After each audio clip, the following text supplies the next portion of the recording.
Call the meeting to order, and we're going to begin with the adoption of the agenda. Is there a motion on the agenda? Motion to approve. I'll second. Okay, we got a motion and a second.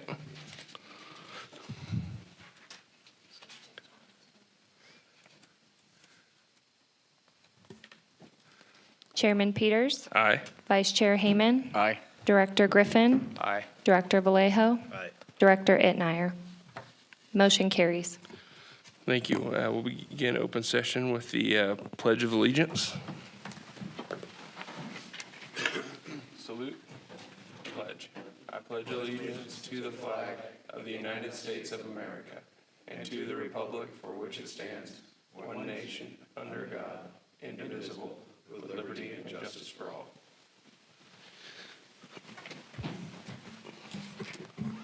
And we'll follow that up with roll call.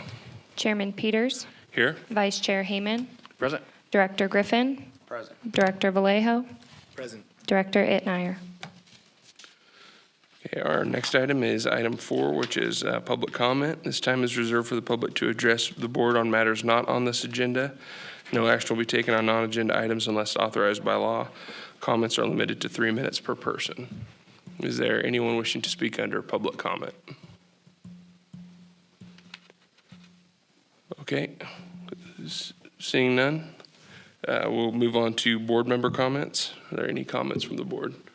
Yes, sir. I just have one, Mr. Chairman. I just want to let everybody know that Myra Leaf has been selected. She does have orders. Her name is Lieutenant Commander Corinne Sims.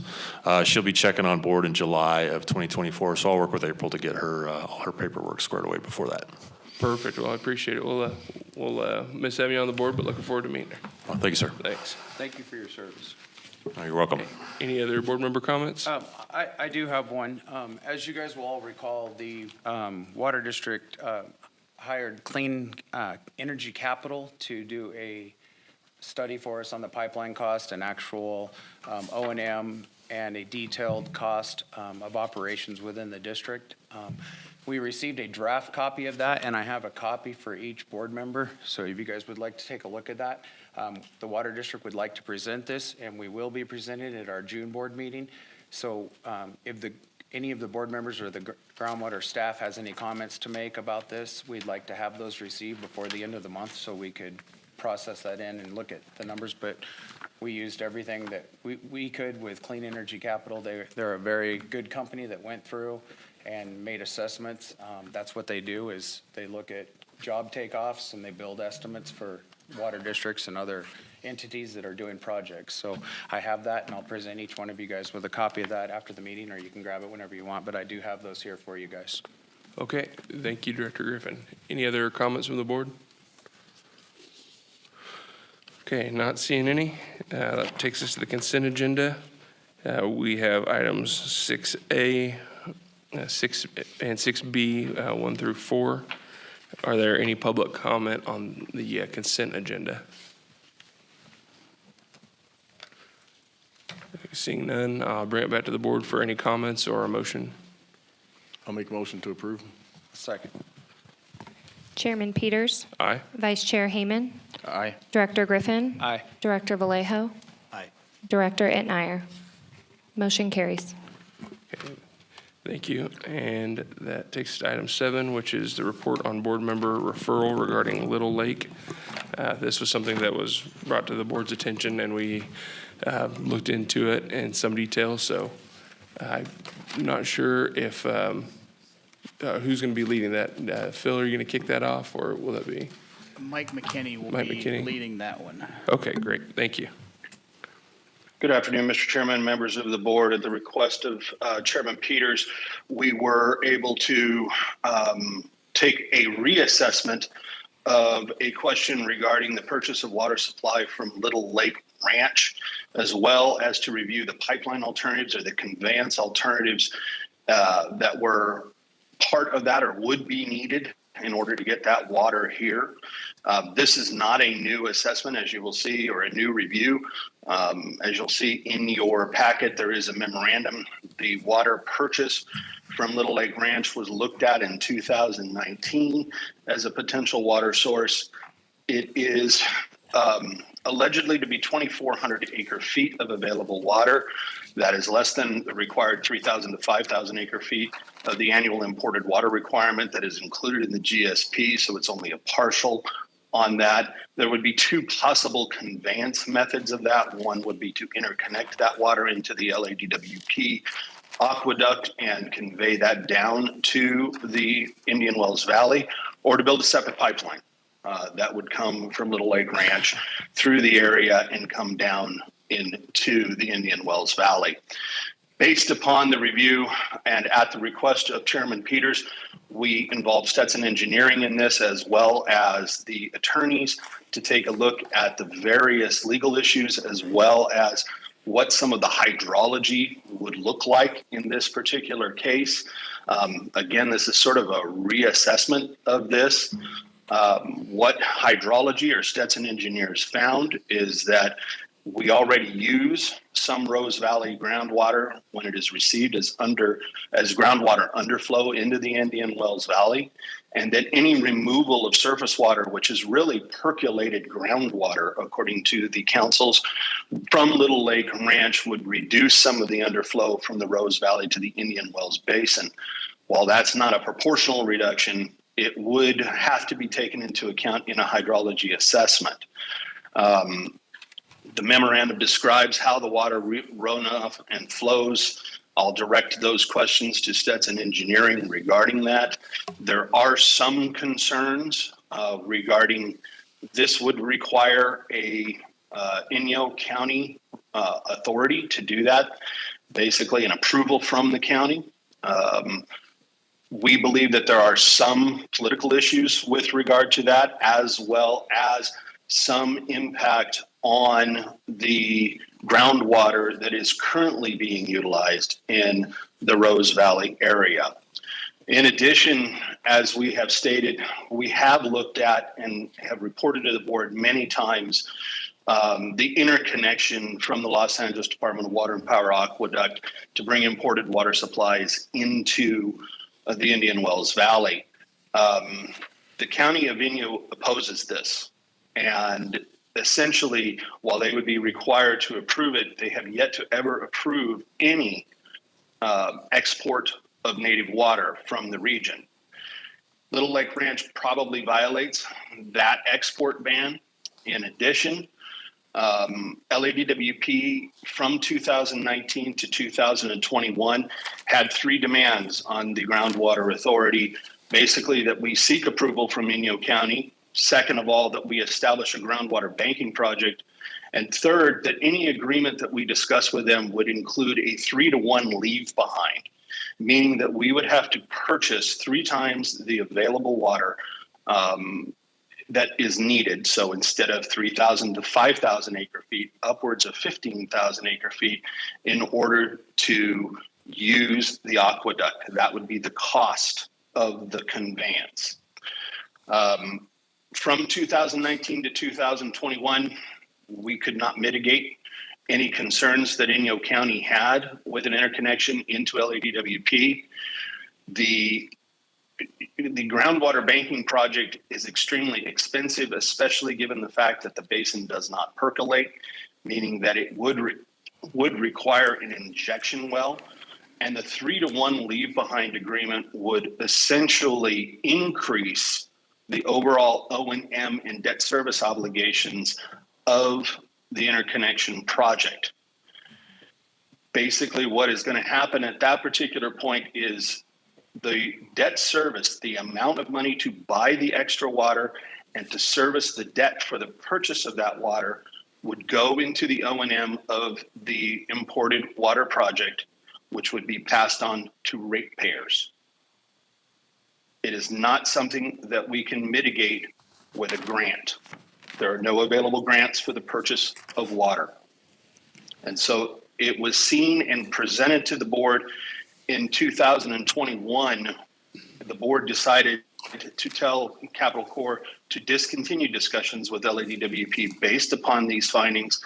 And then in 2023, the board favored the interconnection with AVEC, primarily because the infrastructure costs, while greater for AVEC, were eligible for state and federal funding, thus mitigating the impact of those costs, while conversely, the O&M costs increase associated with an LADWP interconnection and the purchase of water would adversely impact ratepayers on a very prolonged basis over 30 years. For those reasons, we have basically said that we believe that the purchase of water from Little Lake Ranch continues to be less than what is required to meet the sustainability requirements. It is insufficient to meet the projected growth within the U.S. Naval Air Weapons Station China Lake, as well as the region.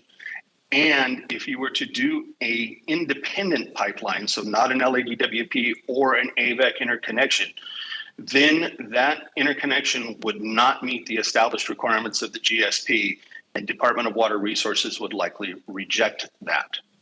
There is a discussion based upon questions from Chairman Peters regarding the water district's knowledge of this and knowledge of who was present.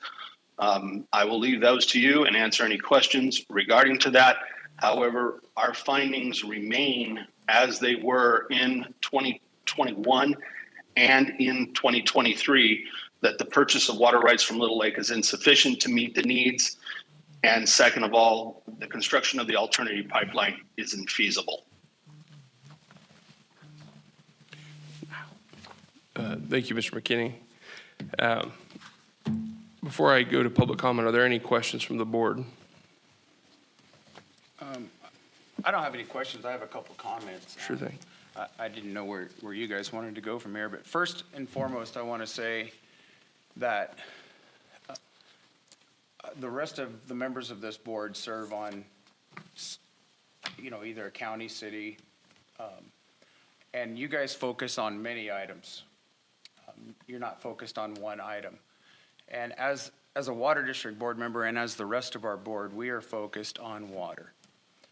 It is our intent, which has been for many years, there's been a committee standing for over 25 years, which is the Water Management Committee, to always look for new sources of water, different avenues that we could pursue to bring water into this basin or reach sustainability. I find it very disheartening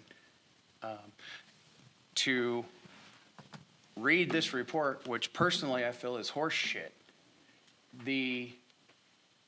What this report tells me is our consultants, our staff, do not want to look outside the box and consider any other avenues of imported water other than a pipeline. And in this report, the water district has an NDA, so I can't say a whole lot, but we have an NDA with Little Lake, which I will tell everybody publicly.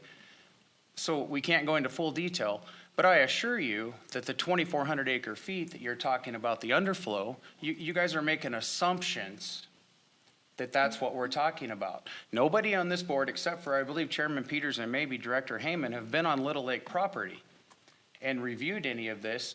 I know that the hydrologist or Capital Corps has not been on the property because we have an NDA with Little Lake Ranch, and they would have told us that. So to make these assumptions, what we're going to do or what our plans are to bring water to this valley, it blows me away. And then to read in a report that there's 2,400 acre feet, if that's what we were even dealing with, available, but that wouldn't meet the need of this community when we're talking about building a pipeline with 3,000 acre feet and then losing 40% of that through the state water project, we're not even going to get that. So it's a benefit. Anything that we're looking at, any avenue, if you guys come up with any plan that we can bring a little bit more water in somewhere else, it's worth looking at. So that the district will continue to pursue looking at Little Lake as an option.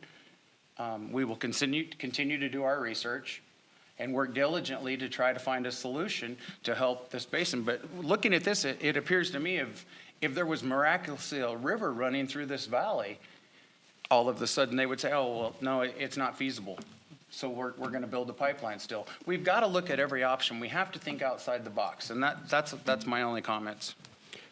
Okay, well, I'll just say that, number one, the only time the water district has presented anything, it's been to oppose a pipeline. There's never been anything in support of it.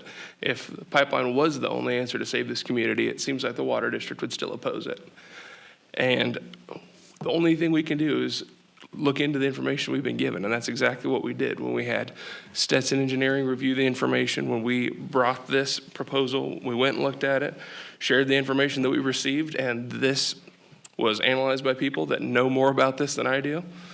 I'm not a hydrologist, you're not a hydrologist. This is the information that we have received, and I don't understand where you're saying that this is incorrect. I don't see what's incorrect about this. So that deals with the water from Rose Valley, how it already contributes to the groundwater flow into the Indian Wells Valley Basin. I guess I'm trying to understand what about that is not factual. Well, if you continue to read in the report from Stetson Engineers, he says that more work is needed, more hydrologists, more studies are to be done to test the water. And so I can't say a whole lot, but what I can tell you is, why would you come out with this in opposition without having a full report from the water district when we get it completed on what our project will be? We haven't even presented a project. And so when we get everything done, when we do our homework and we have a completed project to bring to you, we're going to say, this is what our goal is. This is what we would like to do.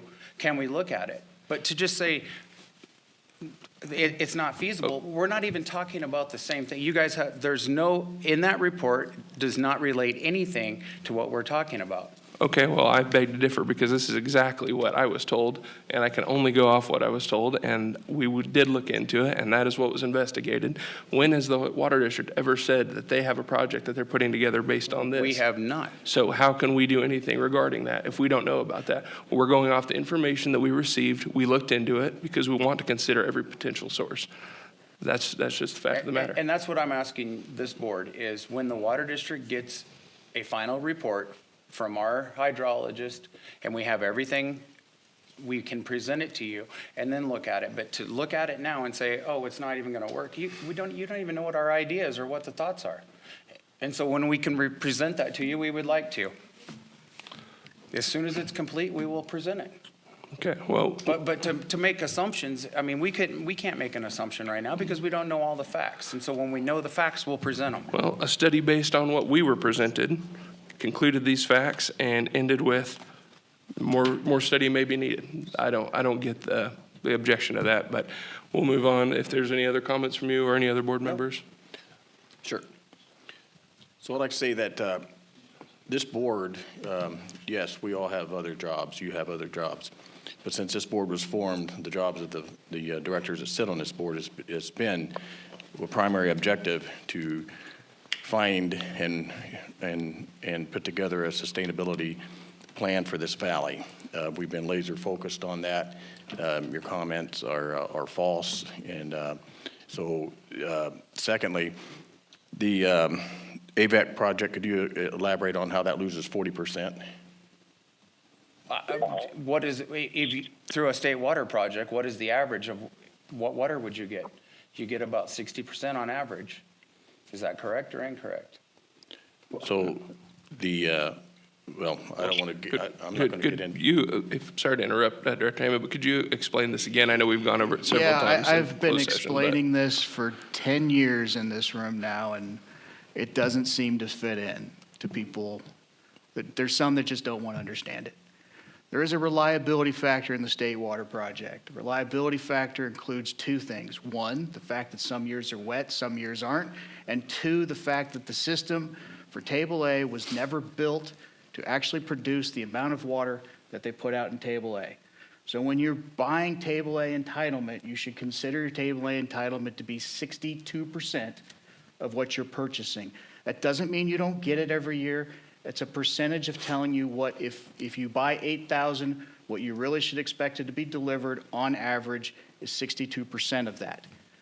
That's calculated in. It's like paying X for something when the retail price was Y, but it's always on sale for X.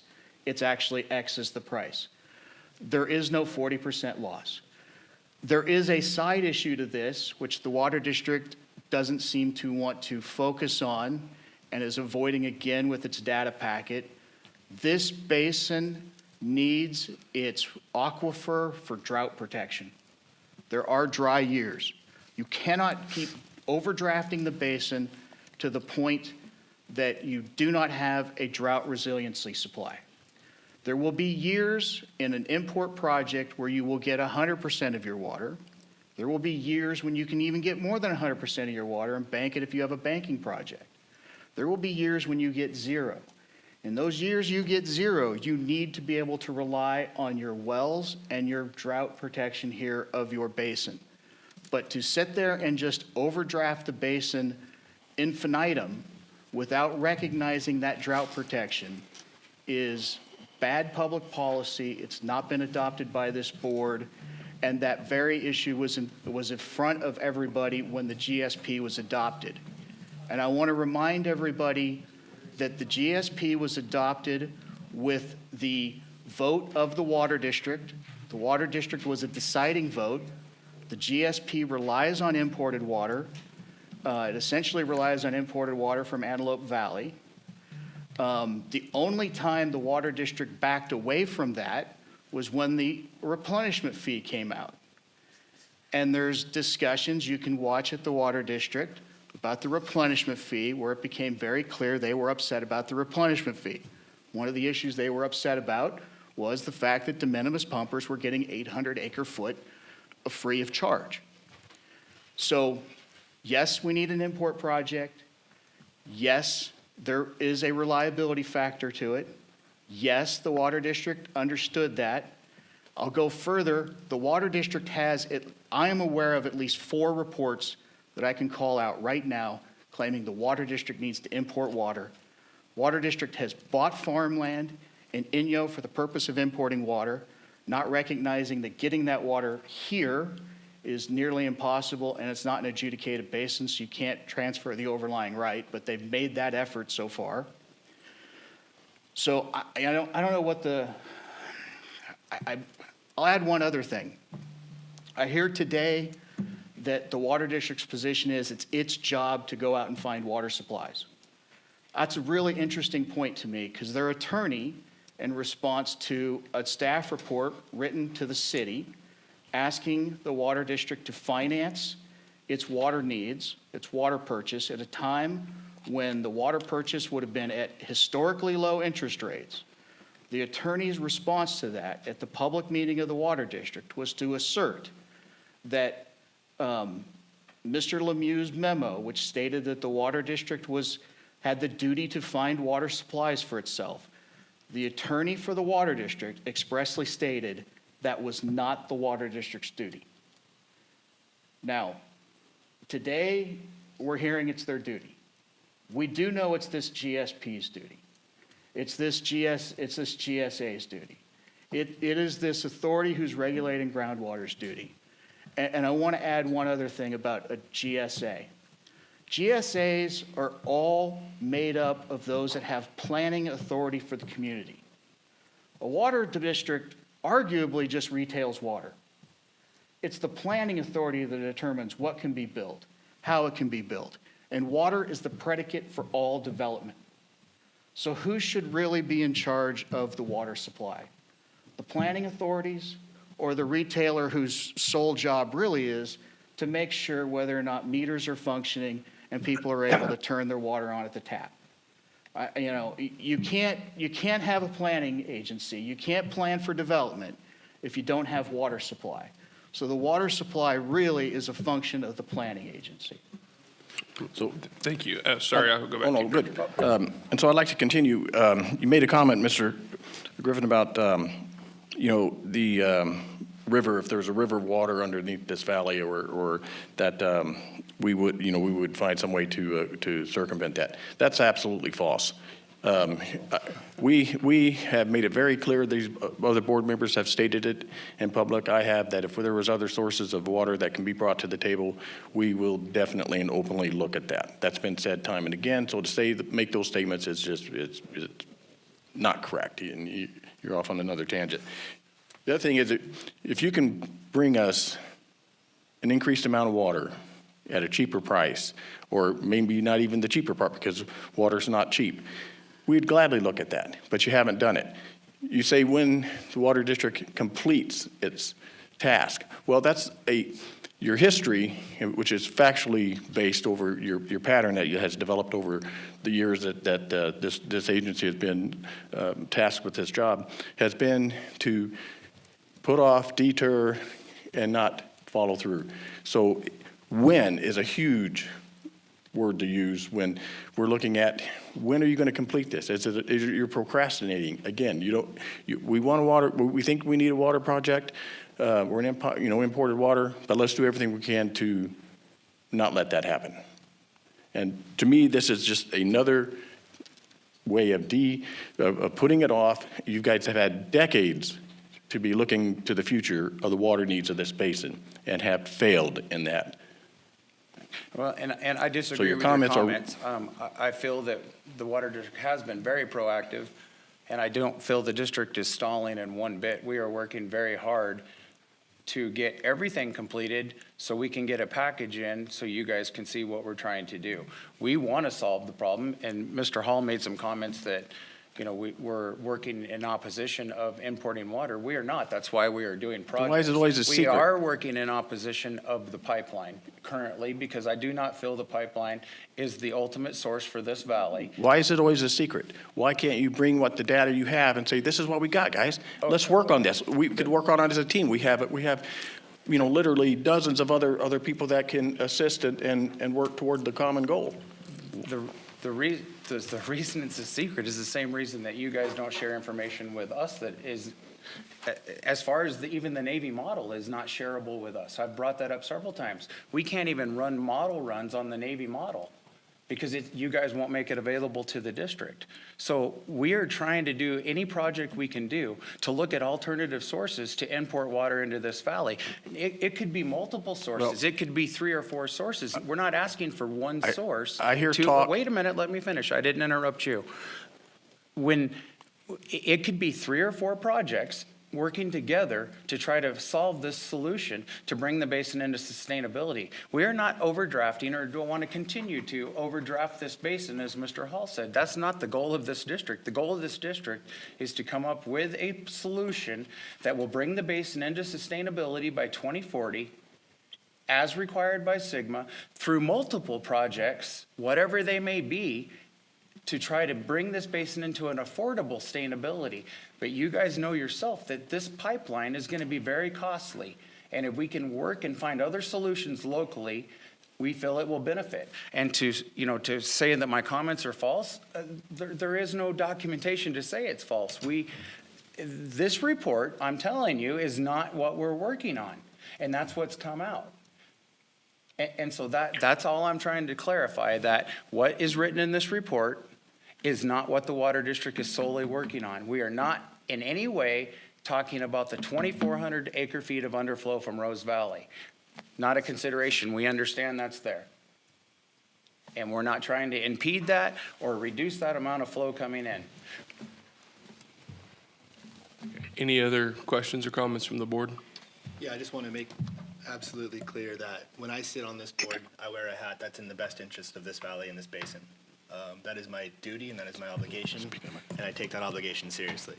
Of course, I bring, on behalf of Inyo County's perspective and experience to my representation on this board, but it is not an Inyo County-centric hat that I wear here. It is an Indian Wells Valley Groundwater Basin hat that I wear here, and we are looking out for the best interest of the communities that rely upon the groundwater in this basin.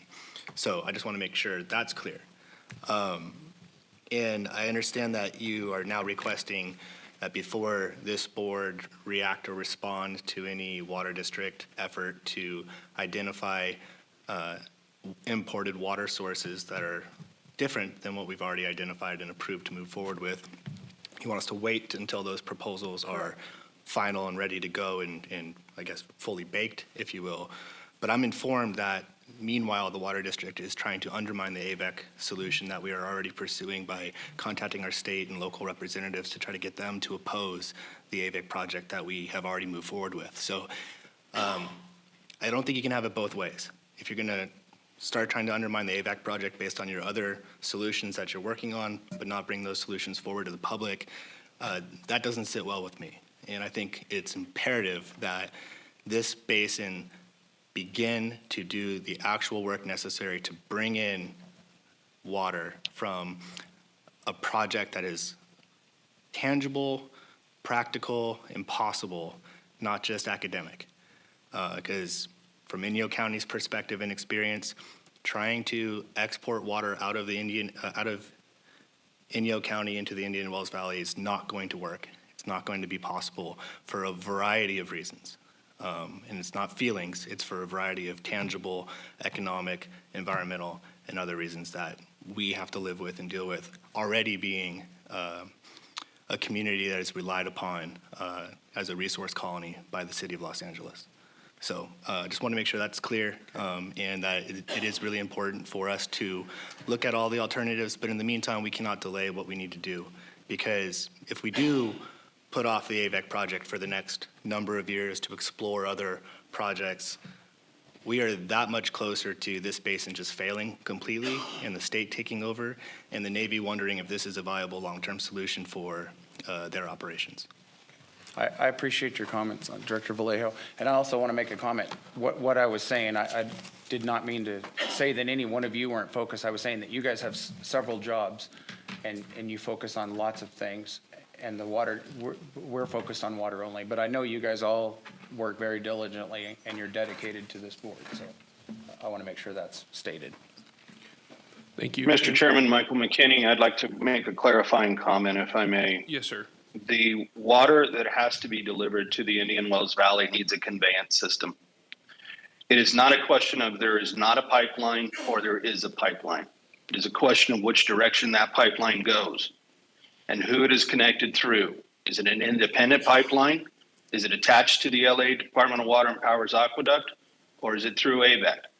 We have looked at other sources through Stetson Engineers as a possibility of bringing it in through Mojave. It's not technologically feasible. So there's a pipeline regardless.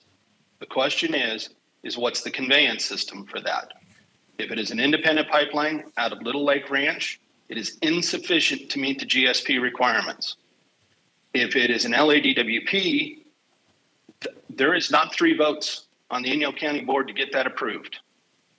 We have a conveyance system that is being discussed with AVEC that is fundable through grants. If you go through LADWP, you are placing the responsibility for the cost of the water on the ratepayer. Yeah, that's a great point. I appreciate that clarification. Any other comments? Before we go to Chairman, if I public? may add something quickly. Mr. Vallejo, Director Vallejo, mentioned probation takeover by the state. Recently at a water district meeting, there was a discussion about what takeover is looking like throughout the state. I want to make it clear for everybody to understand what is being proposed out there, I should say, pontificated upon, is not what is actually happening. Yes, there is an initial fee when you get thrown into probation. That's not the be-all, end-all. They're not just going to charge you 30 acre-foot forever. That is the equivalent of the extraction fee on basins that are pumping hundreds of thousands of acre-foot, where we're pumping tens. That fee can then allow them to do what they will do. And we have seen David Gutierrez sit at that dais right there and tell you what he will do. He will come in and he will slash and burn, and he will cut, and he will cut, and he will cut. And you will then have to figure out how you're going to provide parks, how you're going to provide landfill services, how you're going to provide basic water services when you do not have enough water in this basin at the sustainable yield to flush toilets. That's really what it comes down to. You do not have the domestic needs. So anybody who thinks that, just letting everything go into probation and kind of like, ha, we got one over on you, it's only $30, that's not what's happening. And I want that to be very clear, because there are people out there that are proposing, let's just let everything go into probation, it's no big deal. No, that's the beginning of the deal. And We had him up here for the very purpose to make sure that people understood that. And on a related point, yes, Sigma is at 2040 for sustainability. But when you have a basin that's modeling shows that by 2065, the deepest wells cannot produce the water needed, you cannot wait to 2040. Thank you. Okay, we will now go to public comment. Is there anybody on the floor that would like to address the board?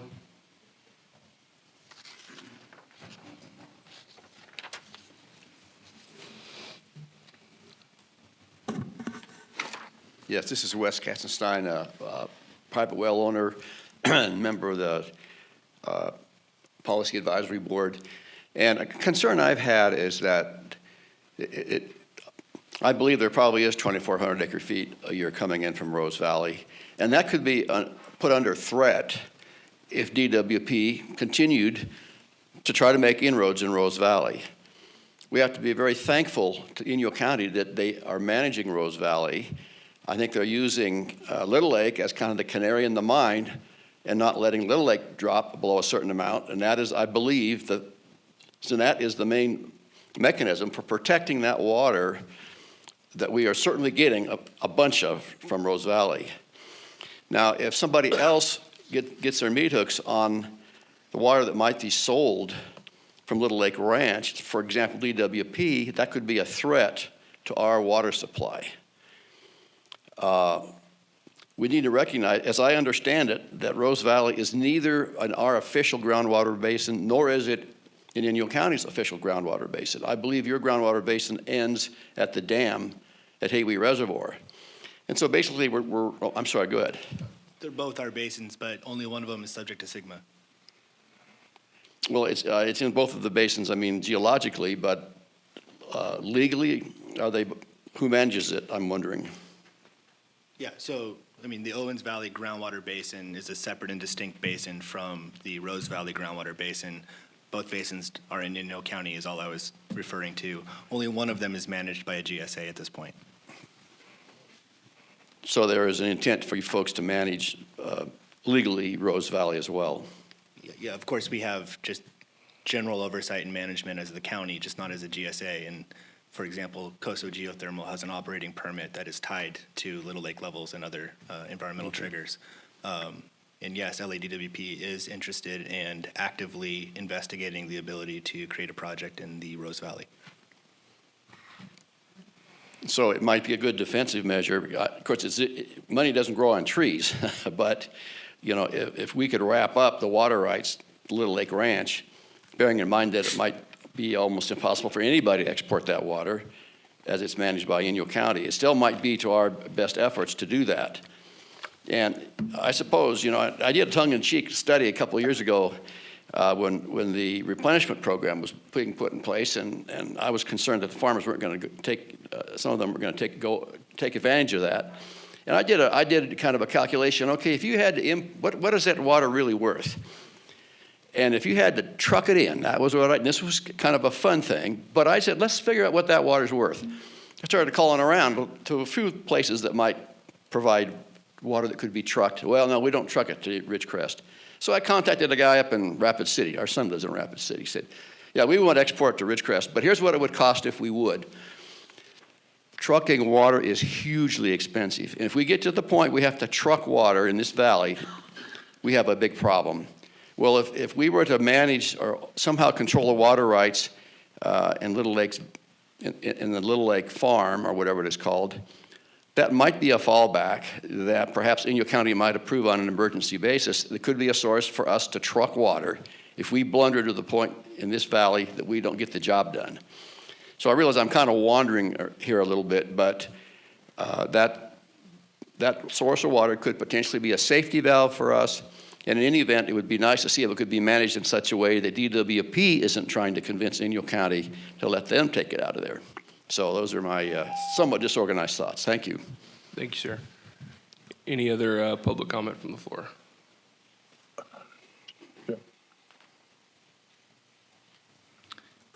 Judy Decker. I have a question for you all. If an approximately 2,400 acre feet of water is recharging this Valley from Rose Valley, wouldn't it be appropriate for Rose Valley to become a part of the Indian Wells Valley hydrological basin? Thank you. Thank you. Chairman Peters, this is Steve Johnson. I was going to comment before the public comment, but both of these comments related to what I was going to comment to. Is it okay if I make a couple quick comments? Sure thing. Go ahead, Steve. Okay. Well, not the primary comment, but I want to make sure, it's been said before, but I want to make sure it's perfectly clear that the GA's staff team, the technical team, and the legal team, put together this GSP completely unbiased, without any prejudice, and look for any sources of water, including extensive increases in conservation to try and conserve our way out of this and determine it wasn't plausible. So the team that is representing this GA is certainly open to alternatives. We've been given a lot of what you would call dragon icebergs down from Alaska type projects over the years, and we give them their due diligence and we've moved on. But we are completely open to other projects and always will be. In regards to Rose Valley, it's important, both Wes and Judy, and I know Don, and we have our technical team, are all aware that our two primary sources of recharge to the basin are Rose Valley and the eastern side of the Sierras runoff from the mountain front runoff. That's the primary sources of recharge. Judy Decker's correct. Well over 2,000 acre feet are estimated. We're working in Rose Valley now to get a better handle on that information. Through your Technical Advisory Committee, a suggestion came up as part of the GSP and following up on the GSP that we look into extending Bulletin 118 boundaries for Indian Wells Valley to include the Rose Valley. That would have to be done through DWR. Staff has looked at that, and we have reviewed the alternative. We haven't completed yet. It has to go back through the TAC. But as of right now, what we have concluded is that there is a management plan in place right now for that area that is effectively manages by Inyo County and COSO and the other people that operate in that area. And right now, I'm jumping the gun on this, but just because this is a topic that is kind of hot right now, I want to let the board know that our initial recommendation that we have is that this groundwater authority and your staff should work with Inyo County and possibly COSO just to make sure that the Rose Valley source of supply in that area it continues to be managed to ensure that we have our water supply, and then make regular reports back to this board on what's going on in that management. So this is all work that's already been done. We've already reviewed all this. The primary conclusion we made is that essentially that we've looked at so far, there's no new water coming out of Little Lake or Rose Valley for this basin. This is water already accounted for, and we need new water. We don't need to tap a source of water that's already coming or affect that source of supply that's already coming to this basin. So I just want to make that clear that the staff is out in front of this and has looked at this. Thank you. Thank you, Steve. Any other public comments on the floor? Okay, seeing none, we'll go to the phones. Go ahead, caller. Hello, this is Renee Westerlusk. I just want to say I thank the board for informing the public on all these facts and Stetson Engineering, and I think it's obvious that this Little Lake Ranch water idea is not feasible. I want to continue with the current GSP and the AVEC pipeline. Thank you. Thank you, Ms. Westerlusk. Any other comments? Okay, seeing none, bring it back to the board.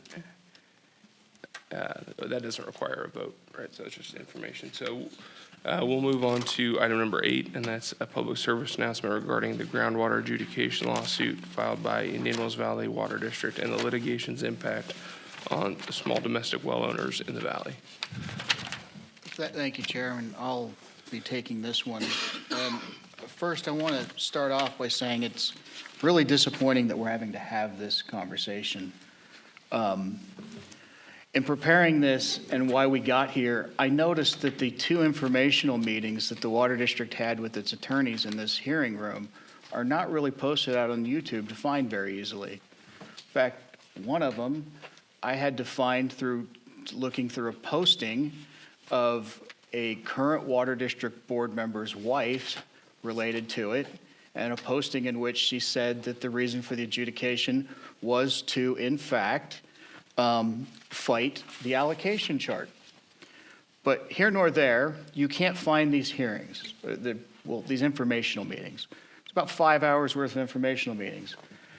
And I've asked people, shallow well owners, 4 of whom are in this room today, did they come away from those meetings thinking that class counsel was going to be appointed or that de minimis users would be excluded from the litigation?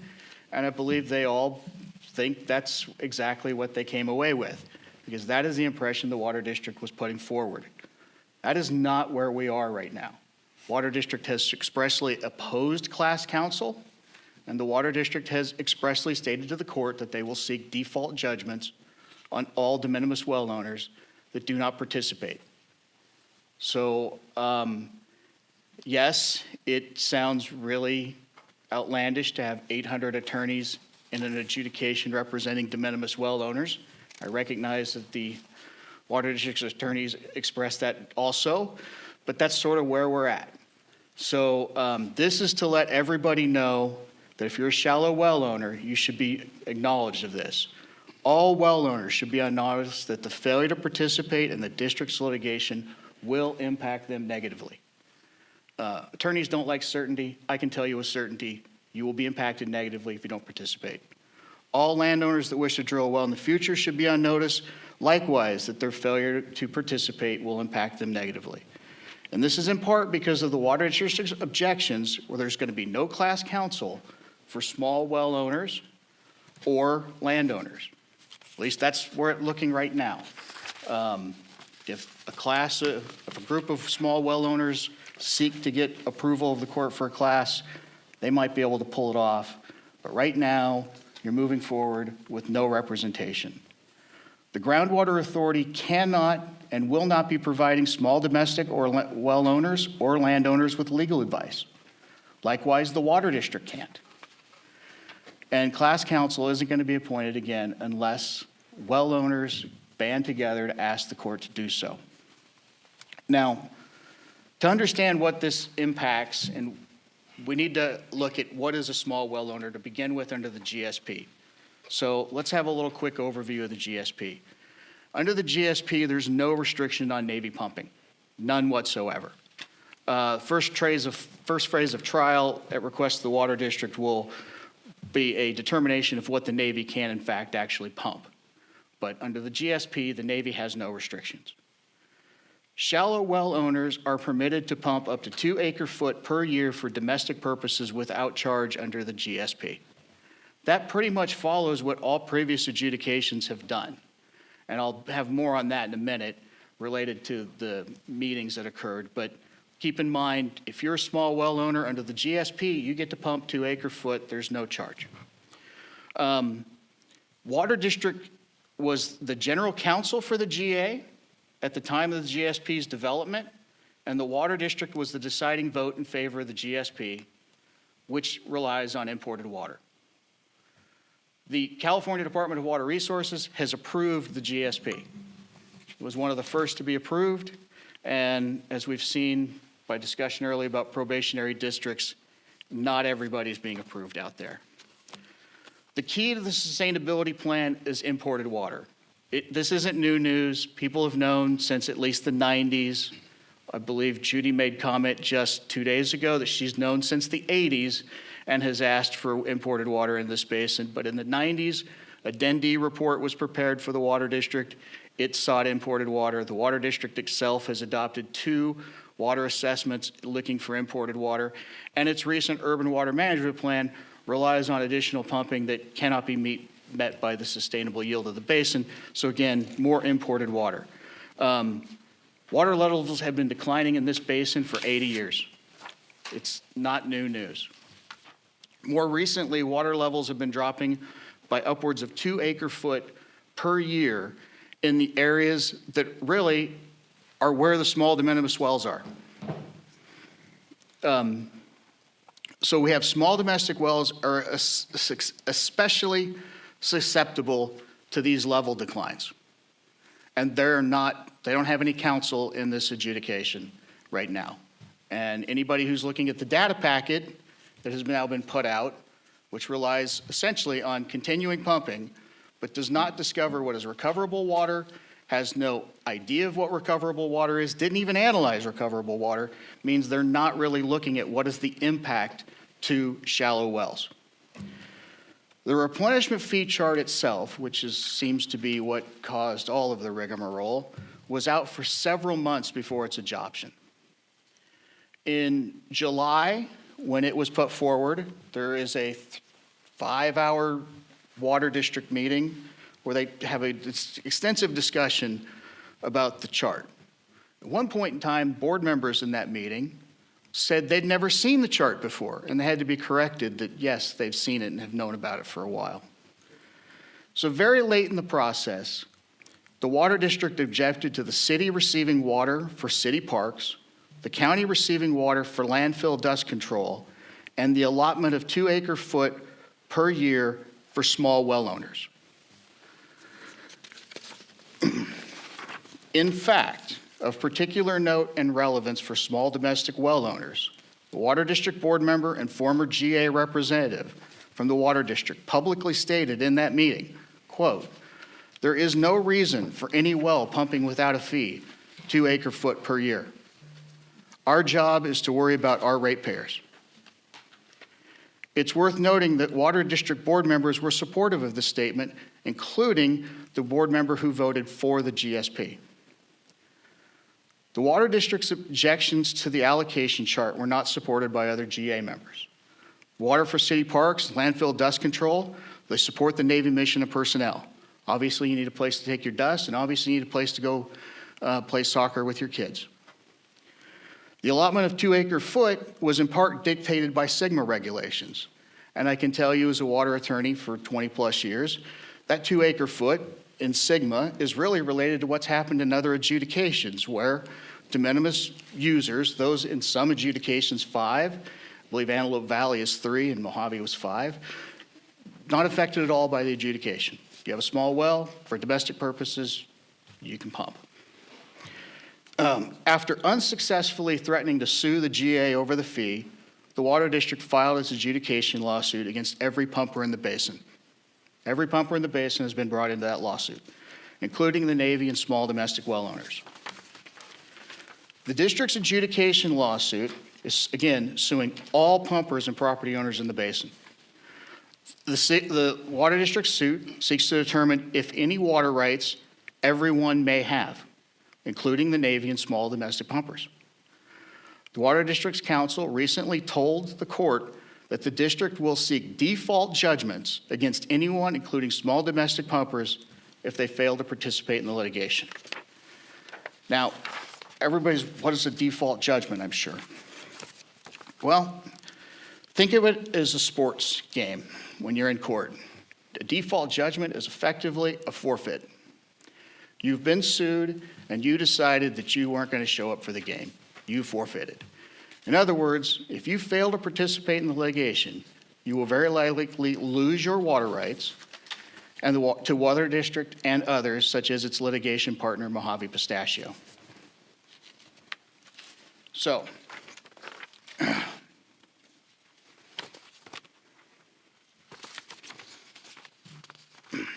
now, importantly, if you're expecting the Water District to protect you from this outcome of the district-imposed default judgment, you shouldn't. I mean, first, the reason it's there is the Water District has stated they're going to seek the default judgment. We understand that some out there, and I've heard them, some who should have known better, have made the very claim that the court will represent your interests in the lawsuit. They're simply wrong. You're not being represented by anybody in this lawsuit if you're a small domestic pumper. As the Water District's own legal counsel publicly stated at this very dais, the court will not be representing or advocating the position on behalf of any party.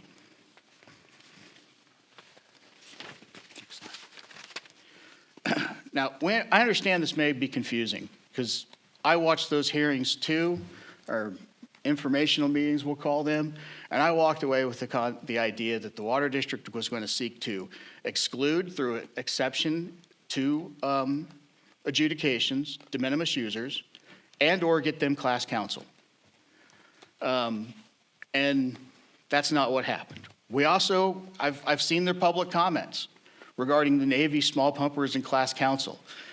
The public comments of the board members is not following what's occurring in the courtroom. The due adjudication workshops of December 21 and January of 2022 very clearly will provide, I think, anybody with the impression that the Water District was out to find class counsel or just exclude you.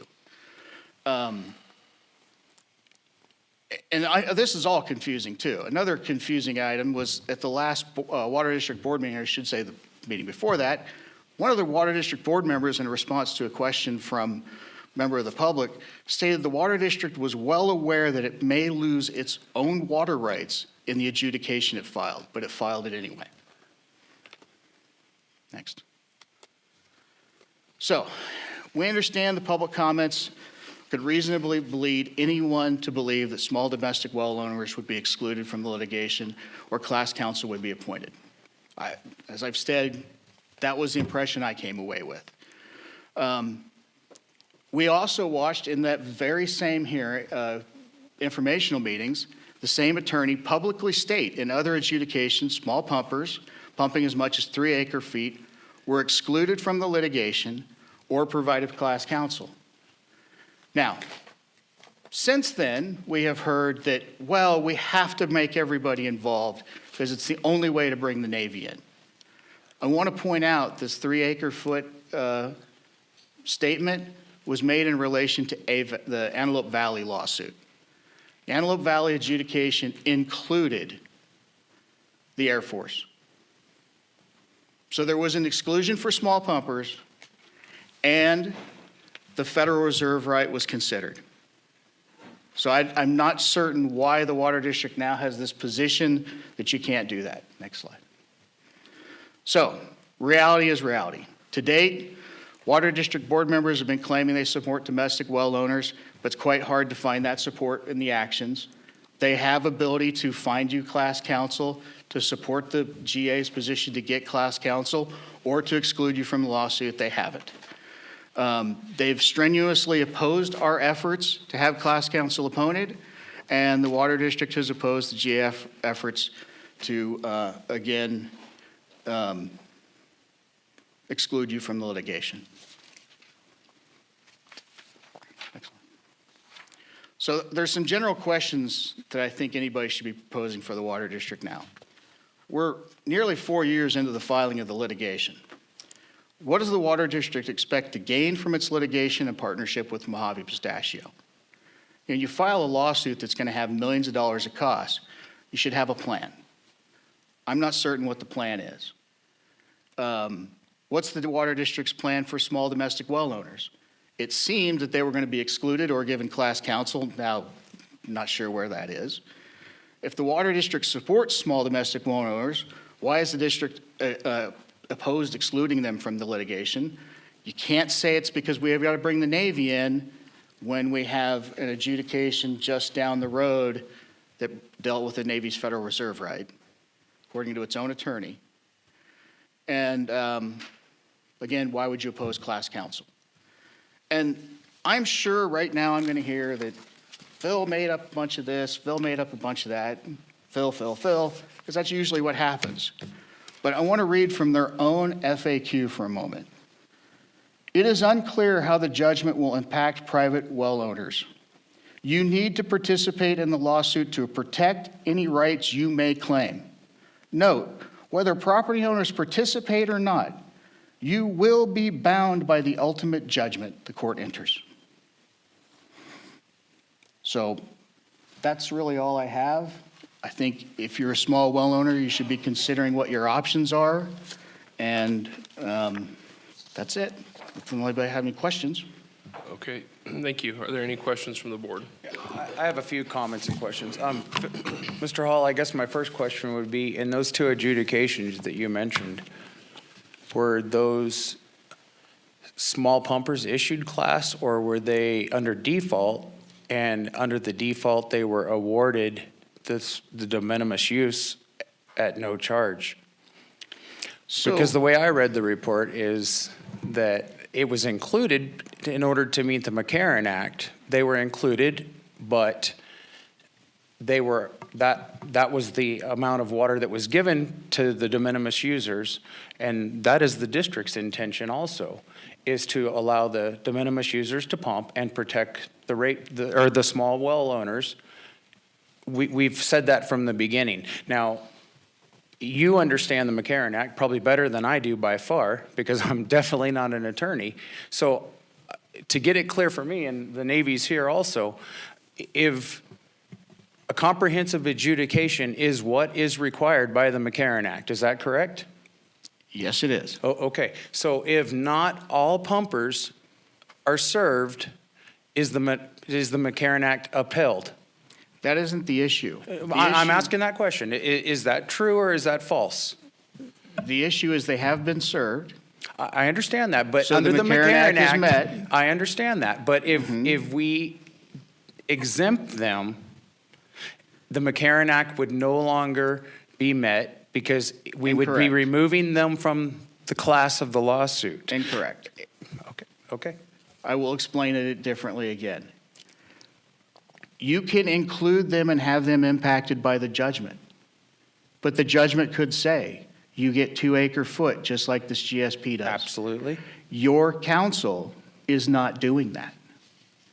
And by the way, it impacts also when you say, do they get 2 acre-foot, or do you set aside 400 acre-foot for them? And then, oh, we're sorry, there's actually 300 well owners, not 2. Oh, we're sorry, we overestimated the well owners, or we underestimated the well owners by 25%, 50%. You have to put a number. There is nothing that prevents the Water District now from filing a motion saying that it believes that small domestic well owners should get 2 acre-foot per year in accordance with the GSP. Okay. Well, then I will make sure that our board, because our intention as a board is to make sure that each person gets 2 acre-feet of water, and that any new wells that want to be drilled, if somebody has a property, that they can approach the district at a later, or the water master or whatever, at a later time. So that then sets up a different class under the GSP. If you have property out there now and you haven't built your home yet on your retirement property and you want to in the future, you can put a well in and pump 2 acre-foot free of charge. What the Water District is now saying is in the future, you will have to pay for water from that well because you would not be protected as a landowner. That's a very likely result of the adjudication. It is something that doesn't happen in the GSP, because under the GSP, the idea with the statutes and the whole legislative act itself was that the agencies up here that are all responsible for the planning out there would make appropriate decisions to ensure that new planning, new construction was dealt with in accordance with the GSP. Those are different issues.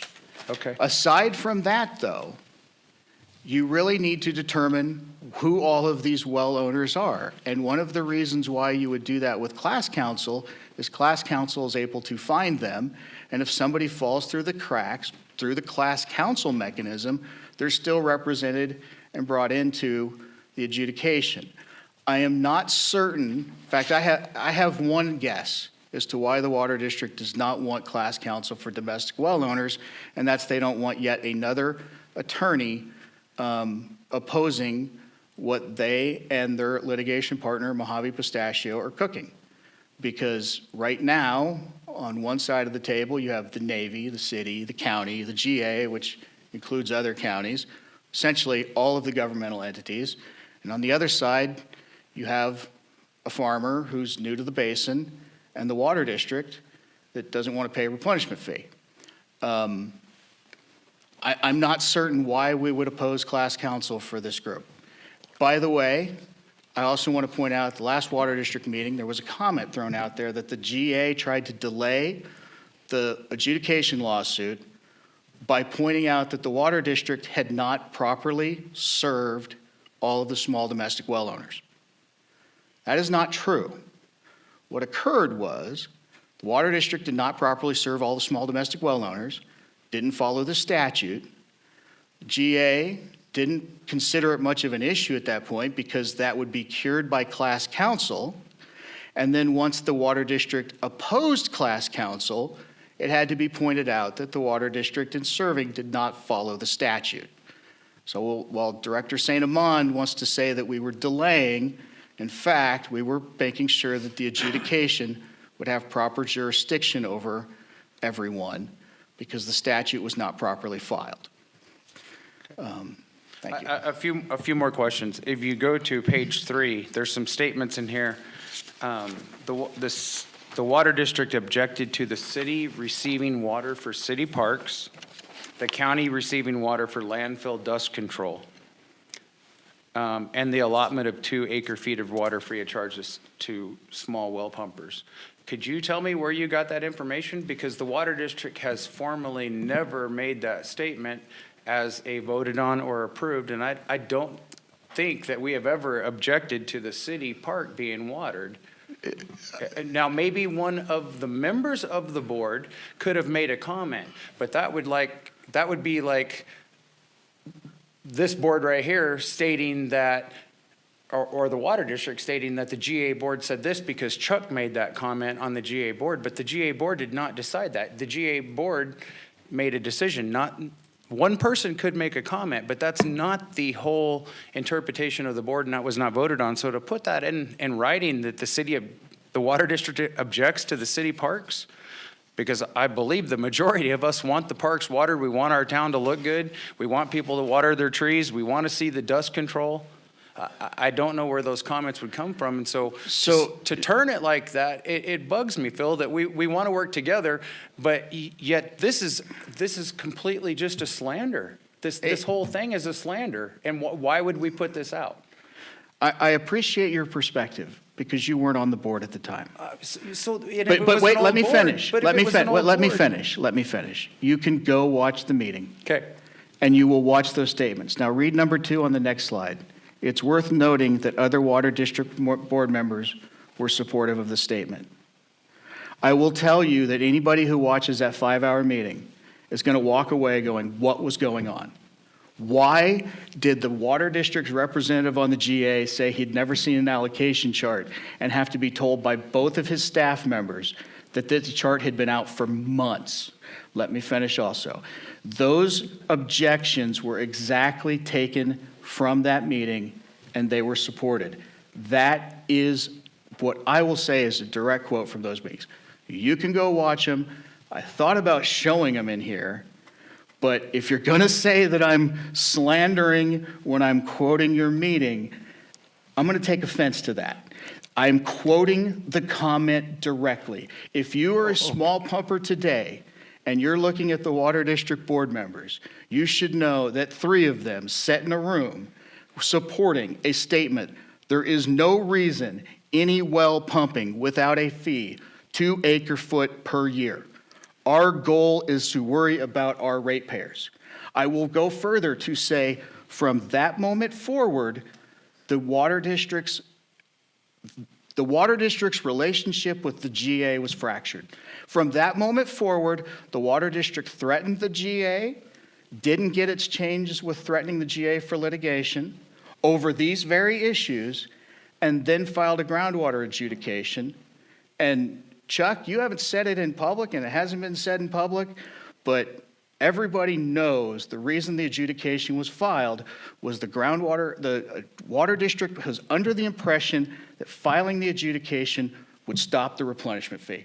Your litigation partner, Mojave Pistachio, asserts that time and again in the litigation. And now we are this far down the path. 2 years ago, you were going to give the small well owners class counsel exclusion. Today, no class counsel default judgments. Okay. And I'm not going to, I don't want to go back and forth. I just want to clarify. The Water District Board as a whole did not make these comments. You're saying one or two board members made the comment, maybe three agreed at some point or made the comment, but that is not the current board. And we keep going back to what was said previously and making these comments. And so if the whole board didn't agree on it or it didn't get voted on, if it was one person's thought, I don't think we can put it in writing that we object to the parks being watered. Why put that in there? That's my point. It is slandering, and I do take offense to it, just like you take offense to things. But we don't oppose the city watering the parks, or we don't oppose supplying water for the fire department to put out fires. I mean, we want things to happen. Do you oppose the city having water for its parks free of a replenishment fee? We haven't discussed that. We've never discussed that. Yes, you did. It was part of We it was asked- part of the allotment chart, and the discussion was, no, you were not. You voted against it. Okay. Any other comments from the board? Okay, I'd just like to say that regardless of pointing any fingers at anybody, anything else, I do appreciate having this in here because I do think it is important for well owners to know that they do need to get involved and join this if they're going to assert their rights. I'm not trying to say that there's anything nefarious or malicious necessarily going on, but if you're not at the table, you're on the menu often. So if I were a member of the public, members of the public that are my constituents, I would want them to know that they, whatever the outcome, will be bound by this if they do not go and get representation for themselves. And I think that's important for the public to know. So unless there's any comments, I'm going to go to public. I just want to echo your comments, and that's what's on our frequently asked questions. The advice that you just gave is on our website, and we ask everybody to please look at it, and we've put that out there. So what you said is on our website. Thank you. Thank you. Ms. Decker. Yes. To say that I am irritated with all of you is a giant understatement. Well owners do not know what to do because what has happened is as clear as mud. Here you are telling us, having this lecture, which is greatly appreciated for its presentation of what's happened down through the years. But here you are, it's May 15th, you were supposed to meet a week ago on May 8th. There's a deadline. It happens to be 2 days from now to file your papers if you are a domestic well owner. There are more than a few, and since you listened to the meeting, Phil, you know what I said to the Water District Board. There are more than a few well owners who never received anything or who responded and didn't get a response back. Some of these people are poor. Some of them are old. Some of them have jobs and many other things to do. And now you're telling us that we need to hire an attorney from somewhere or other. This is Ridgecrest. We don't have water attorneys in Ridgecrest. You have put the domestic well owner out by the garbage can, hoping that Waste Management will pick them up and get rid of them. And I'm disgusted with it. And I'm disgusted with the way this has happened. We have the Water District telling us one thing. We have the GA telling us another thing. The four of us have attended every meeting you guys have had since before you became a GA. It's not like we don't know what's going on, but there's all those other well owners out there who don't attend, who don't know what's going on. You have done a really poor job of reaching out to them, and I'm not just talking about the water district. I'm talking about you, the GA, as well. How you do it? West, Lyle, and I spent hours working on a communication and engagement plan as part of the PAC. How are you going to use the information you have and get it out to all these people? Some of them don't have computers. Some of them don't come to meetings. Probably most of them don't get either one of the two newspapers. We used to have a newspaper that it was called the Daily Independent. Now it comes out once a week. You are failing in your communications. Okay, any other members of the public that would like to address the board? Tell you what Jim Moore's going to say. I'll try to be brief. I'll start this on a positive note. I do agree with Chair Peters that if you have property in this basin, you should get involved in the lawsuit, but not under the false pretenses that you've been led to today. Phil has talked about half-truths, and he's been misrepresenting the context of certain things. De minimis pumpers. The water district is required to bring them in so we can assert jurisdiction over the Navy.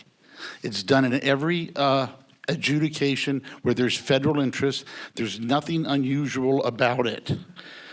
De minimis pumpers, at some point, it has been mentioned that if you have property and you do not make an appearance, that at some point in this lawsuit, a default will be entered against you.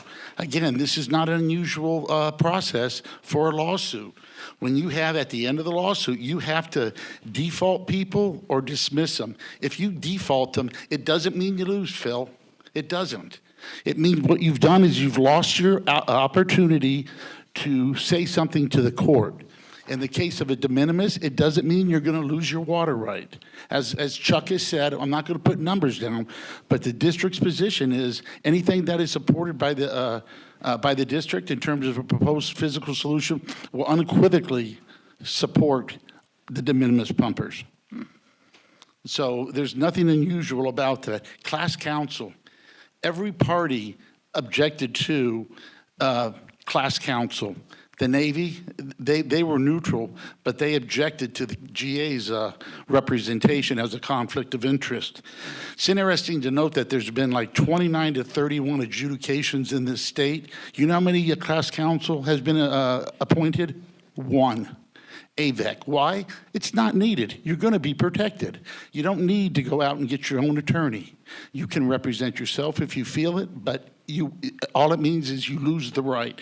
So the legal, that would be a delaying tactic, and it's quite frankly unnecessary. Restriction on the Navy's right, that's not the intent. First of all, the district didn't file the adjudication to wipe out the replenishment fee.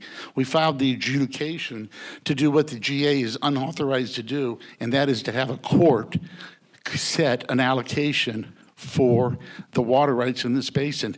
The other reason that we filed the adjudication, we don't believe the science in the GSP.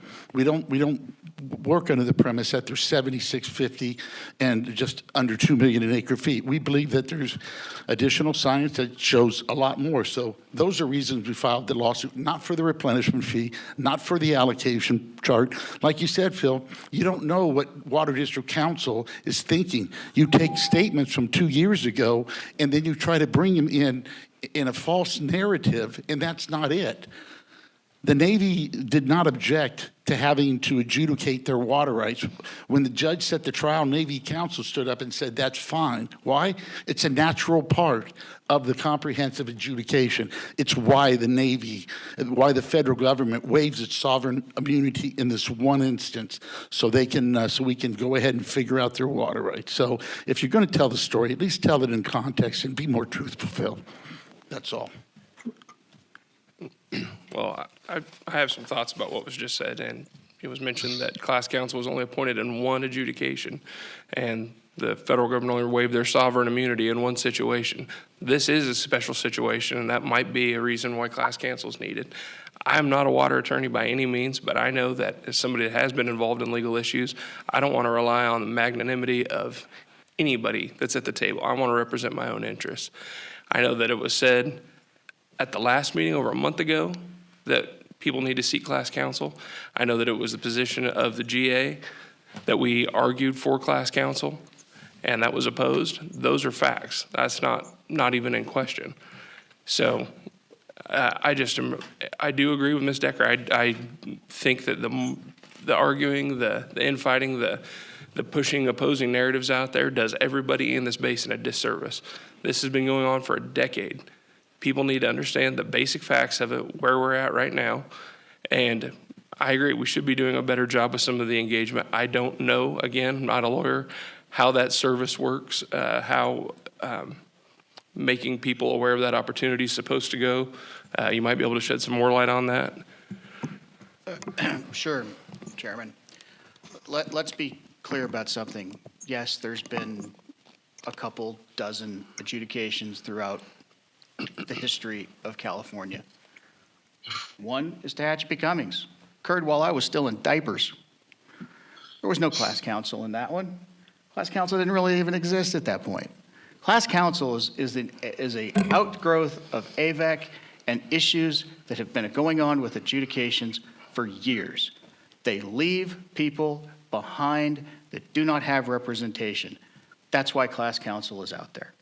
That's why it's been brought in. That's why the statutes specifically say at the first case management conference, the court is supposed to consider class counsel. That 1 in 30 years, it's there. So Keith is going to get up, I'm sure, and express how we got to class counsel in Antelope Valley. So that is one thing. I do think everybody should get one thing from this meeting.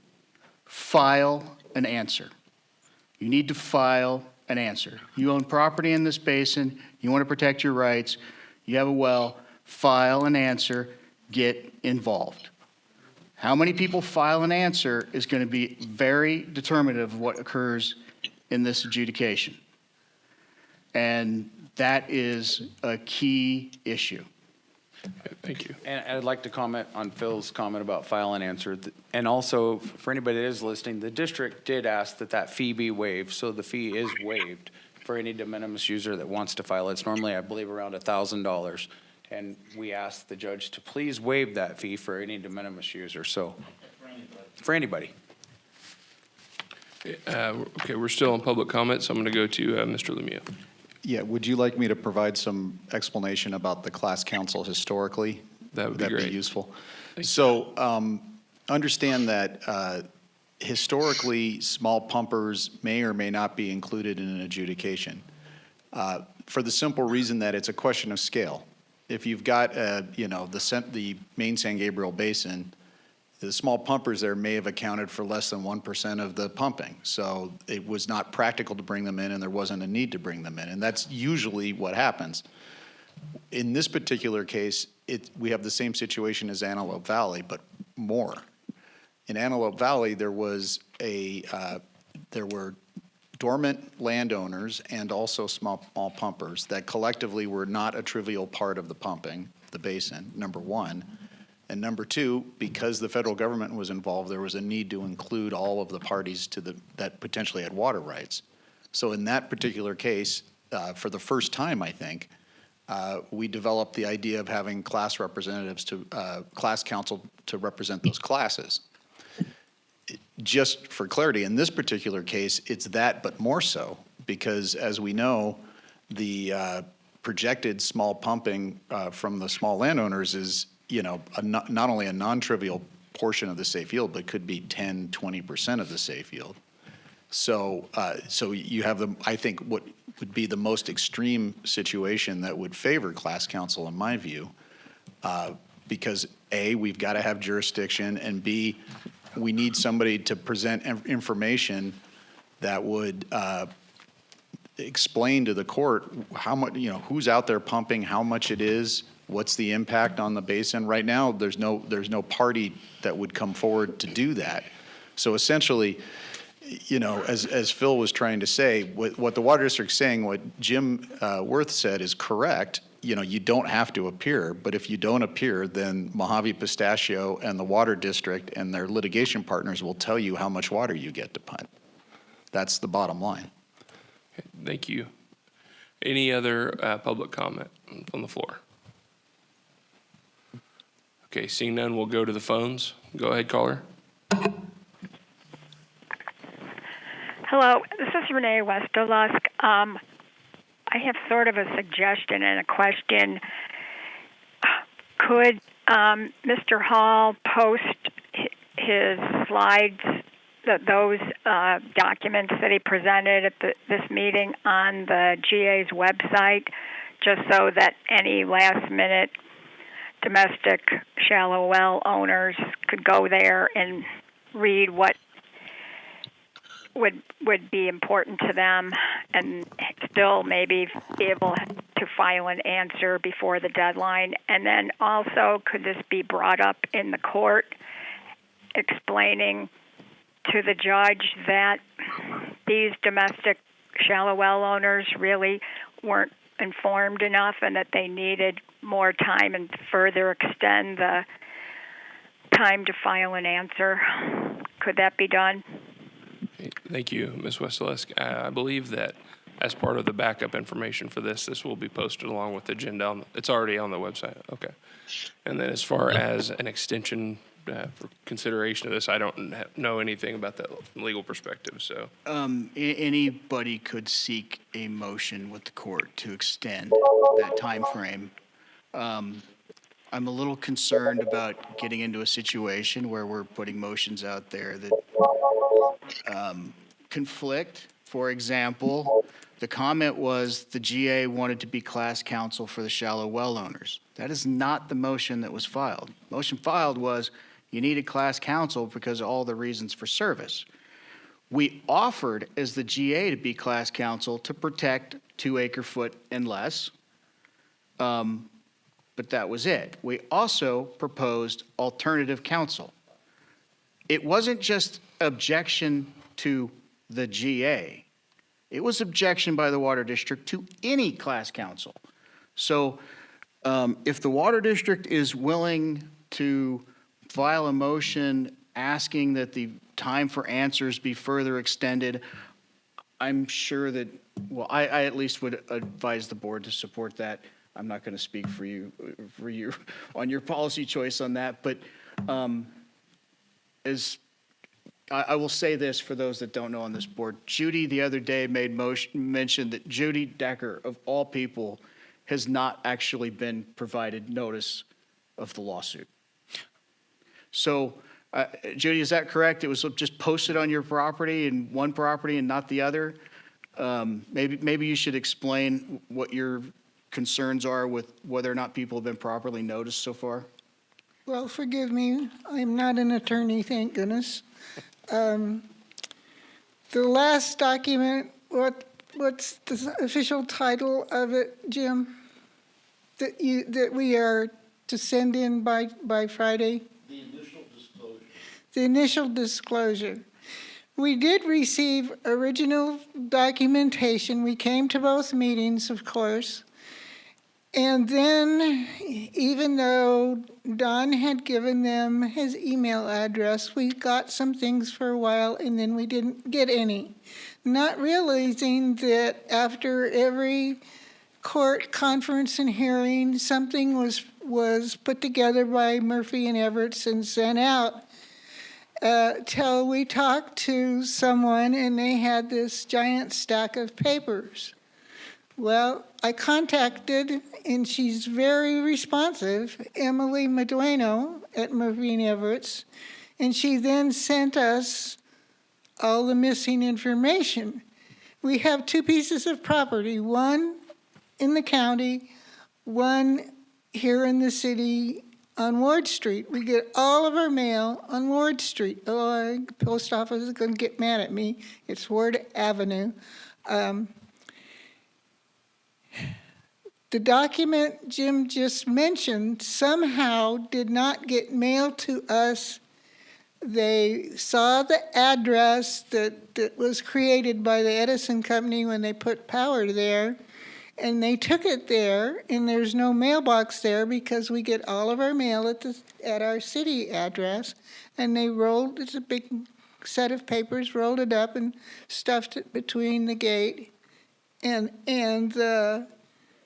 the fence post. And I brought it up to Jim. Since that time, we have, you guys know we've lived here for over 50 years, and we know a lot of people. And every once in a while, we see people we haven't seen for a while, or people know who we are. And we get to talking to them because we know they have a well. They have not received the information. I've brought this up twice at the Water District. The Water District went to extensive expense and use to deliver this, but one never knows if it all gets delivered. And apparently, it has not. And here it is, 2 days before, that's why I'm mad at you guys all of you guys, is here it is, 2 days before the deadline of this disclosure document, which is how much water have you pumped since 2010 or 2011, I believe. That's due. And there are people that don't know about it. They haven't followed it. They don't know what's going on. And here you are, Phil, telling us we need some sort of counsel. And at the same time, on the other side of the coin, we have scientific evidence that says we've used 7,650 acre feet. We have 7,650 acre feet of recharge annually. As the area is growing and water is being consumed without looking into the future realistically. But this whole issue of legal documentation, it's confusing to even educated people who are not involved in legal issues. Thank you, Ms. Decker, appreciate it. And I am appalled to see that attorneys for Mojave Pistachios would actually go out and seek out the Howard Jarvis Taxpayer Association for a letter to the Supreme Court. I thought the courts ruled on the basis of legal laws and not popularity. Thank you. Next speaker, please. Yes, Wes Kassenstein. I don't know much about the law, but I was very comfortable with the idea. Well, what I hope happens here is that the adjudication succeeds in establishing water rights, that then the GA is handed the authority to assess fees, perhaps based on a different priority list of water rights, and then we move forward in solving the problem in this basin, okay? And then everybody that's supposed to pay fees, including the Water District, pays their fees based on the rejiggered hierarchy of water rights. To me, that's the way it all plays together, I hope. I was very pleased to hear that when it seemed to be true that we were going to have a class action representation as domestic well owners. I couldn't imagine this whole thing moving forward, this grand scheme that I hope works out, if the shallow well owners don't have representation, even if they know don't know about it. Because the last thing in the world we want to happen is to have this whole thing fall apart once we move forward, as I hope we do, because these folks weren't represented.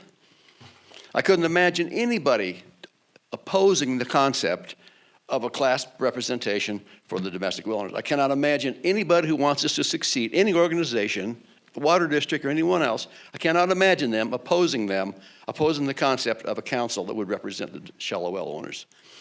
So that's my limited, perhaps biased point of view, but it seems to me if we can get that representation, that will help the whole basin move forward in a way that I think it needs to move forward.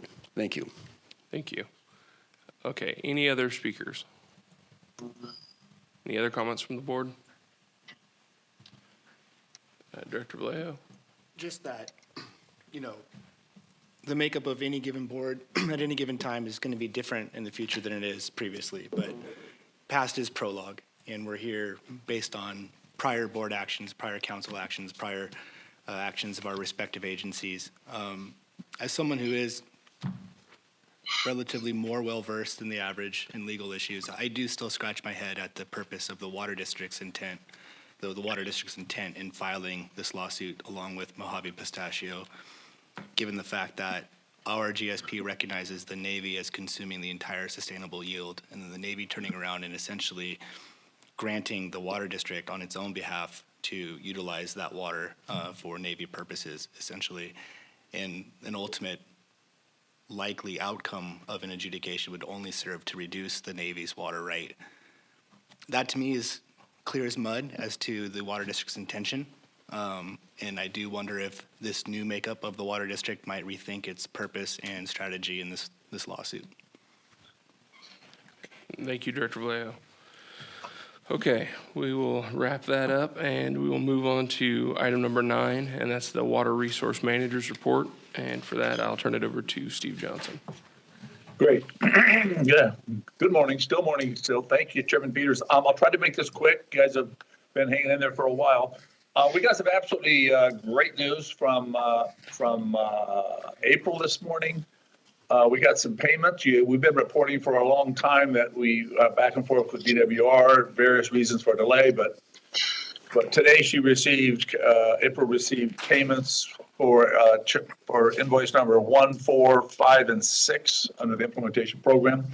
Almost $3 million, and it essentially, not totally, but essentially brings DWR payments up to date. So major influx of money, so it's absolutely great news. So that's it on the grants, other than we continue to work on the consolidation grant. As you're aware, we got almost $3.4 million. We are successfully working closely with the Water District on 2 projects they're looking at, Hometown and Dune 3. And then we have another project that we've prioritized.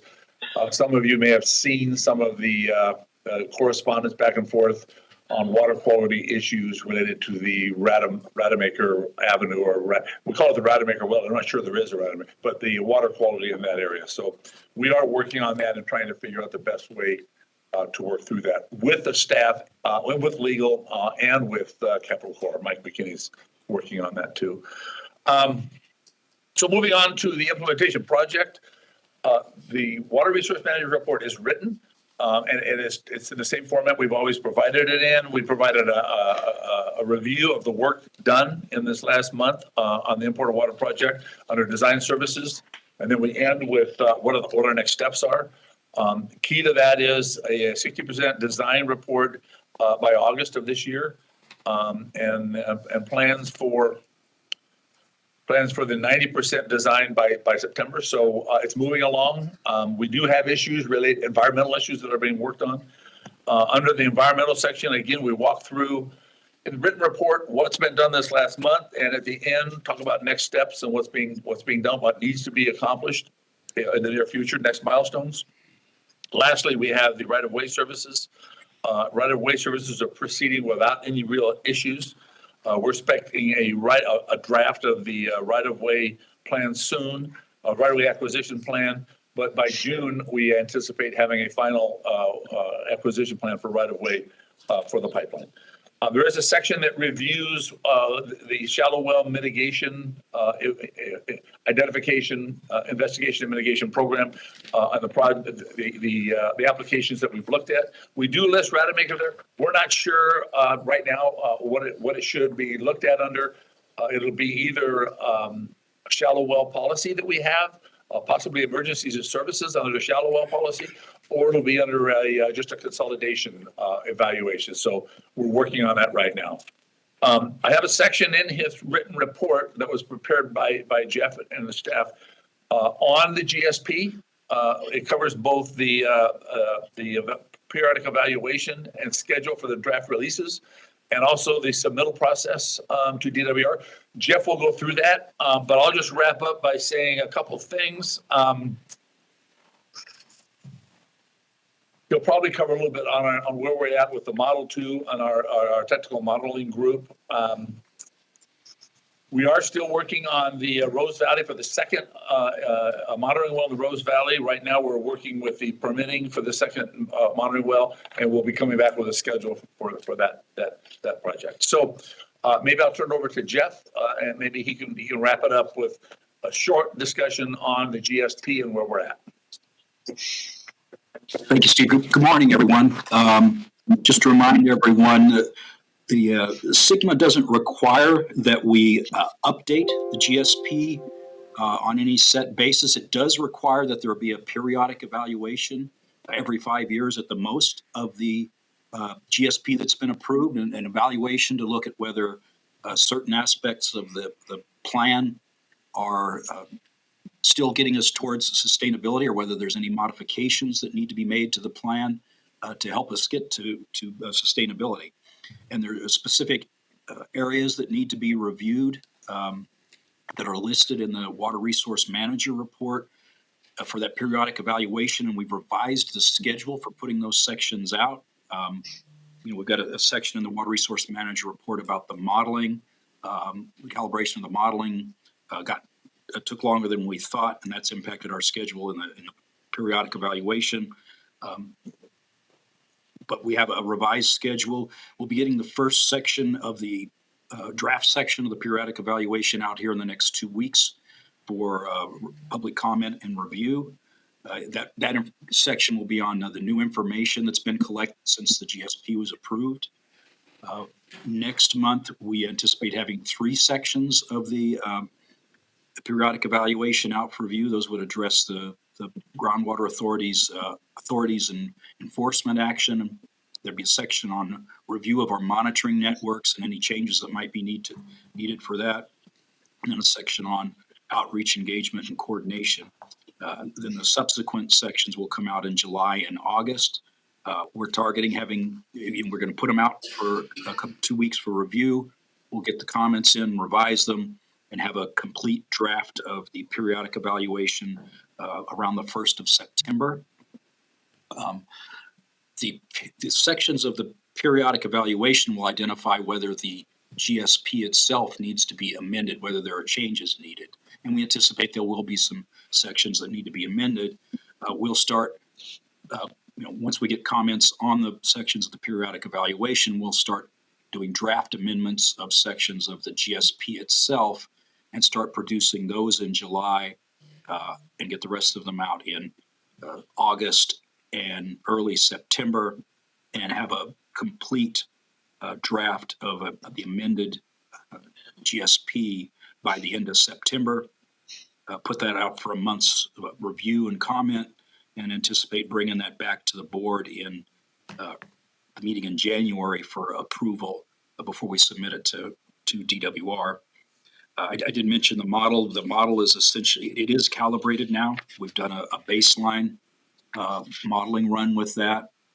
And we're working with the technical modeling group on what implementation alternatives to model next, and we'll have that done over the next 2 to 3 weeks, at least some of the initial runs on that.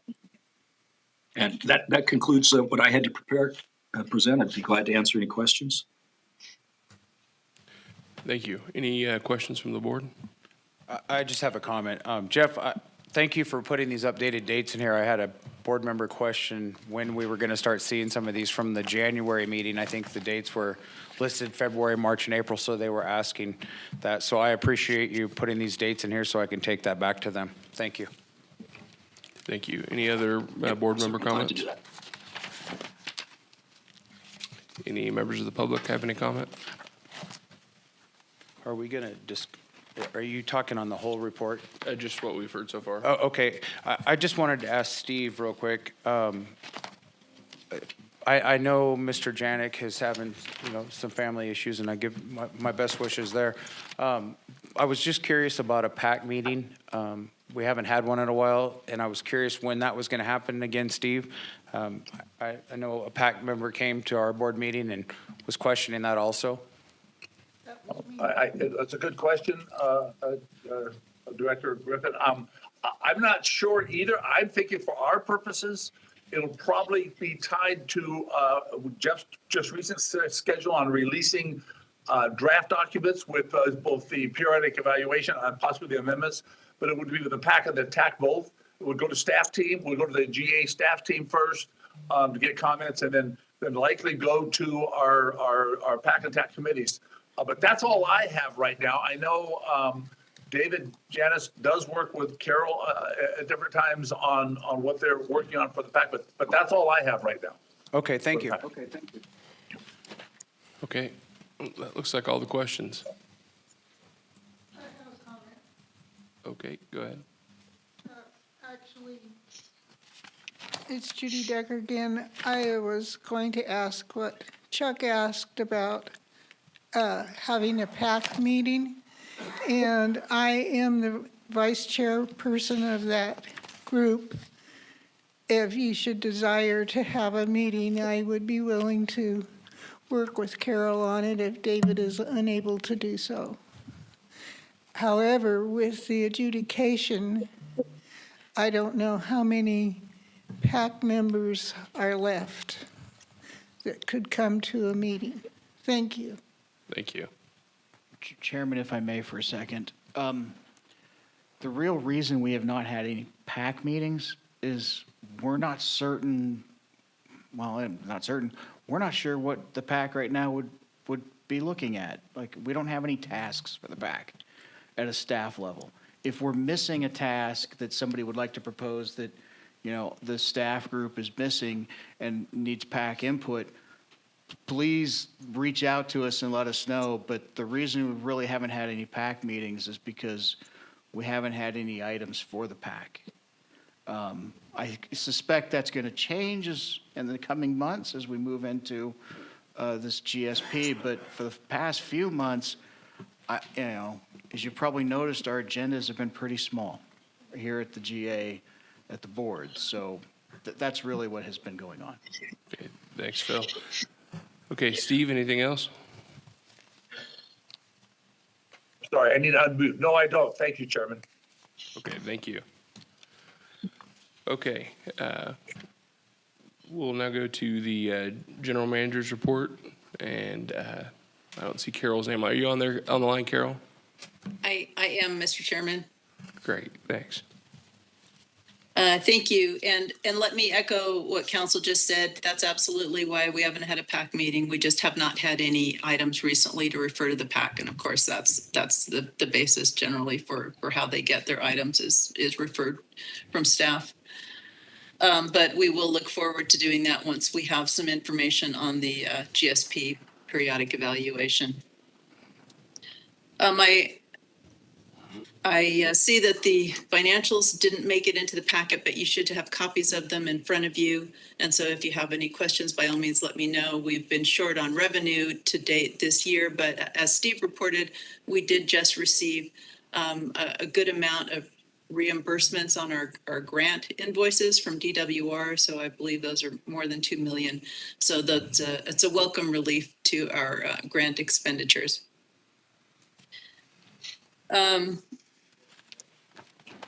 Also want to echo what Judy was saying earlier. I know it's frustrating for some folks in the community to not have information. We've had a few inquiries to staff from small pumpers, and unfortunately we were at a loss as to be able to help them. So with regard to the information presented by council, I think we'll be able to highlight that, maybe put a link on our homepage to the slides and make that information more easily accessible. So that'll be helpful. And further updates on C&E plan will be forthcoming. We've kind of backburnered some of the improvements as we've been working on some of the things that were higher priority, but we'll be getting back to that shortly. And then also in your packet is the Capital Corps monthly report, and I'll defer to the Capital Corps folks if you have any specific questions there. Otherwise, that's my report. Great, thank you, Carol. Any questions before we hear from Capital Corps? Not seeing any. Take it away, Mr. McKinney. No presentation for the board. Everything is pretty much in the monthly and in the legislative and policy tracking updates. We are having a state deadline that is coming up, and that is for fiscal bills.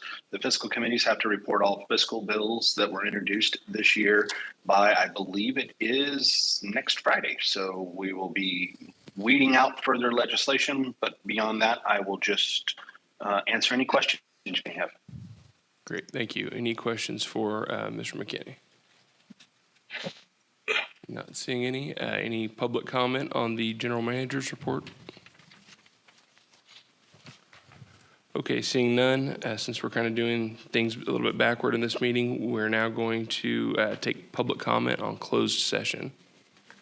Oh, we just had a caller come through. Go ahead, caller. Yeah, yes, this is Renee West of Lust.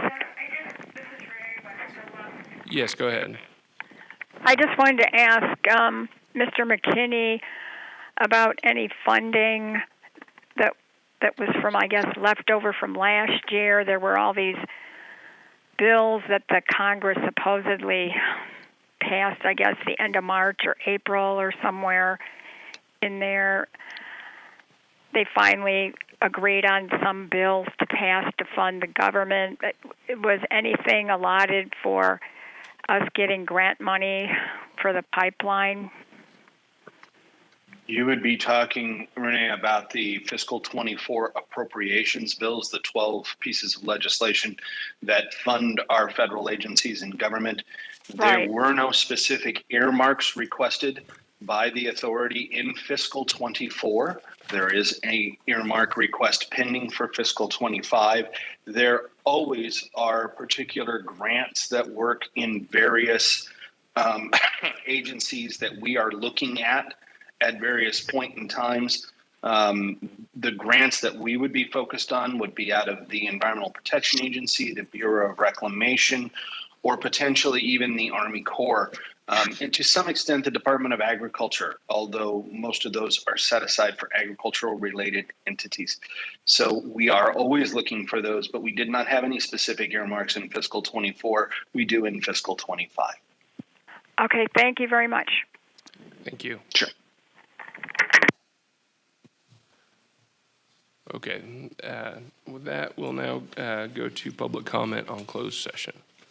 Any members of the public that would like to comment on the closed session agenda? Okay, seeing none, we will adjourn to closed session. Chairman, if I may, before we go, I think we might want to let everybody know that we do not anticipate any reportable action at a closed session, so there's no real need if anybody wants to wait around to see if there's reportable action. Us attorneys don't like certainty, but I'm pretty certain we will not have any reportable action. So. Can we take? Yeah, by all means.